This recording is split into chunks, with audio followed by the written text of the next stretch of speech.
Good afternoon, everybody. This is Old School from whatthebuck.net. We've had a request from one of our viewers and listeners to go over the Bruce Allen press conference information and try and decipher it a little bit. And so I'm going to do my best to do that in a relatively short order here. I want to appreciate everyone who's been tuning in. Remind you that we are live Mondays and Thursdays at 7 o'clock at www.whatthebuck.net with our normal show. But with regards to Bruce Allen's press conference, I don't think there were a whole lot of surprises. I think that the speculation that came out around the Brett Favre circus was sort of to be expected when you've got a legend of the game that's going to be in a transaction. And to be honest, the Tampa media circus was huge. A lot of people were jumping on speculations, hints, rumors, suspicions. And what Bruce Allen came out and said today was essentially they were all that there were never any true negotiations between the Buccaneers and the Packers. His comment was that he'd only had 2 conversations with Ted Thompson over the last 2 months. It was his understanding there were about 18 teams that had permission to speak, even though the only 2 that were really mentioned were the Jets and the Buccaneers. Now, this morning I put out a quick snippet about people who came out and said that the front office didn't try hard enough to get Brett Favre, and the fact of the matter is that I felt we would never know what we offered, if anything. Now, it sounds like we never actually offered a thing, and in fact, according to Bruce Allen, Green Bay never set a watermark, never set a price, never opened that door. Now, it could be argued that we could have went ahead and aggressively offered something, and we could have offered something that was spectacular and it would have been amazing. But it does seem at the final review that Green Bay had no intention of trading Brett Favre to an NFC team, even beyond the NFC North. On 620 today, Steve Dumig made that comment and elaborated quite well, in fact, the fact that it seemed like this was sort of a done deal that Brett was going to go to an AFC team.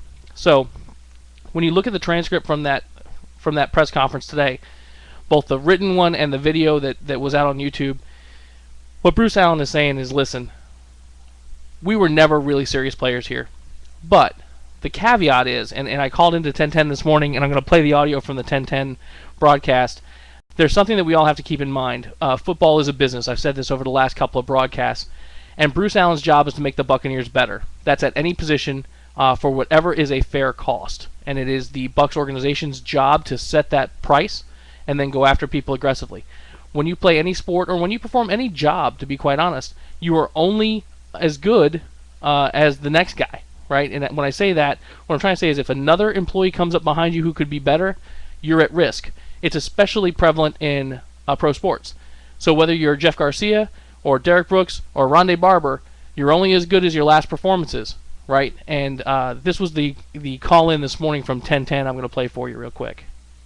Listen, guys, all due respect to the media and the fans, but I'm not going to tell you guys a damn thing because we're going to do the best we can for this team. If we can upgrade a single position, we will do that in any way we can and not jeopardize the team because you play for the name on the front of the jersey, not on the back. You're right. We'll show as much respect as we can for the guys who've gotten us here. Right, you get the Brooks, the Barbers, etc. We've certainly parted ways with greats over the years in poor ways. Right, hopefully we're getting better at that by bringing some guys back into the fold. But at the end of the day, it's about the Buccaneers moving forward, not about individual players. There's your 20-second soundbite right there. They should hire you, Old School. The Packers hired Ari Fleischer. The Bucs should hire you to speak for Bruce Allen, because if Bruce Allen would say something like that once in a while, it'd be a hell of a lot easier. But there's your 20-second, 11 p.m. news soundbite, which is all they're looking for, and Old School just came up with it. Nice work, man, and thanks for the phone call. I appreciate it. Take care. You got it, and you know what? I mean, it's easy for us to say things like that. But he's right. You know, I'm not, whether you wanted the Favre thing to happen or not. Listen, guys.